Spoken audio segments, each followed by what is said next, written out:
Sebagai pemain global dunia, maka Indonesia sebaiknya berperan aktif. Kita lihat apa yang Indonesia lakukan dibandingkan kakak tertua Indonesia yaitu Tiongkok lakukan. Tiongkok harus terus mencari jalan agar dirinya dianggap oleh dunia, terutama dalam hal konflik di sebuah wilayah. Indonesia harusnya tiru. Agaknya Tiongkok ini punya sejarah panjang urusan ambil peluang di lahan konflik. Bahkan Li Ka-shing, orang terkaya Hong Kong, pernah mengatakan, "Where is blood, there is money." Di mana ada darah tertumpah, di situ ada uang yang diperebutkan. Perang di Ukraina meningkatkan GDP Amerika hingga 5%, ditambah lagi sekarang pembantaian di Gaza. Maka perang harus terus berlanjut walau warga sipil Palestina jadi korbannya. Tahun depan, tahun 2024, tahun pemilu di Amerika. Para oligar Amerika di sekitar Biden perlu sokongan dana untuk mendukung incumbent. Maka menciptakan perang adalah sama dengan menciptakan proyek di versi belahan bumi lain. Di mana ada darah tertumpah, dalam istilah Li Ka-shing, itu adalah daerah konflik yang artinya lahan tanah lagi murah-murahnya. Saatnya untuk mencaplok. Demikian juga Tiongkok di zona perang Palestina yang melihat banyak peluang dagang dan keuntungan ekonomi di sana. Tiongkok harus hadir di sana, harus punya peran dan dianggap.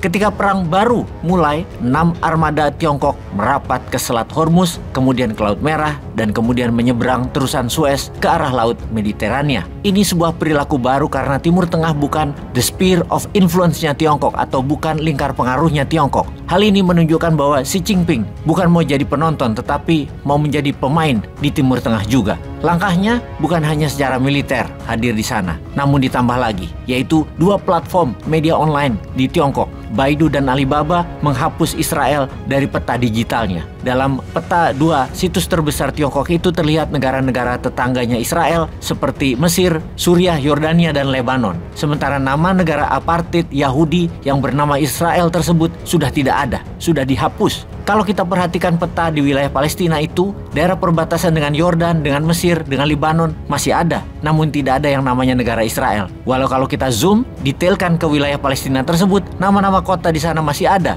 hanya tidak ada, sekali lagi, namanya Israel. Kalau kita bertanya pada Tiongkok, hal ini karena ada bugs di platformnya Baidu dan Alibaba atau ini adalah political salvo yang dilakukan oleh pemerintah Xi Jinping agar diperhitungkan oleh dunia? Hilangnya Israel di peta Baidu dan Alibaba menjadi trending topik di dunia, di mana kedua platform tersebut tidak ada penjelasan mengapanya.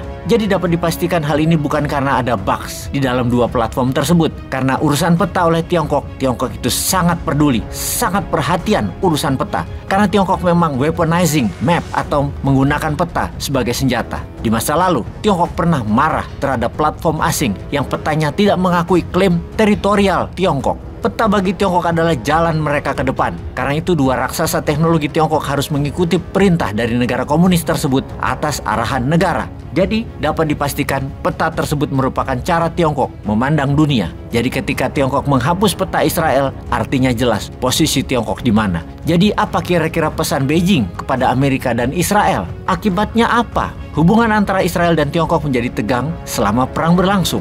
Kementerian Luar Negeri Tiongkok berdiplomasi, tidak mengutuk secara jelas serangan Hamas ke Israel, malah memilih mengecam tindakan yang merugikan warga sipil. Kata-katanya menjadi sopan. Namun, Tiongkok menghapus peta Israel dengan mengkritik bahwa tindakan Israel melampaui lebih dari sekedar membela diri di Gaza adalah tindakan nyata. Serangan militer Israel di jalur Gaza Palestina di seluruh media Tiongkok dan dunia maya Tiongkok, semua pesan-pesannya adalah anti-Israel atau anti-Semit, termasuk berbagai ulasan mengenai dugaan kendali Yahudi terhadap media Amerika dan negara Amerika secara keseluruhan adalah di bawah pengaruh Yahudi. Surat kabar pemerintah Tiongkok berbahasa Inggris, China Daily, menerbitkan editorial yang menuduh bahwa posisi Amerika yang secara membabi buta mendukung Israel menempatkan di sisi sejarah yang salah Amerika itu. Ketika kedutaan besar Israel di Tiongkok meminta negara Tiongkok dan warga Tiongkok untuk mengutuk Hamas di jejaring sosial Weibo, postingan tersebut menerima ribuan tanggapan yang penuh kebencian dan antisemit.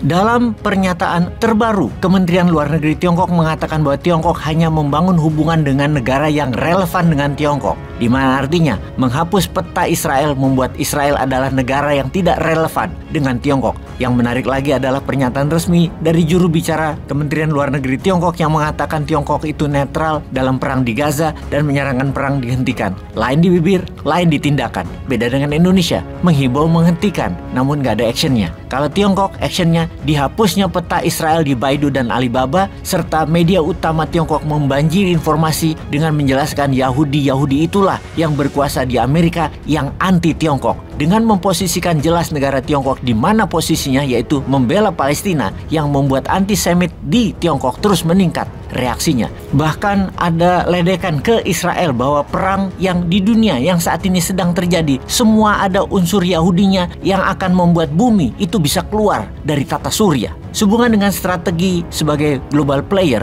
berani nggak Indonesia juga menghilangkan peta Israel dari peta di mana ya? Indonesia punya Baidu, punya Alibaba, punya Google Map versi Indonesia nggak ya? Atau selama ini Indonesia hanya ikut aja peta yang dibuat negara lain? Wis gak keren sampean itu pejabat rek.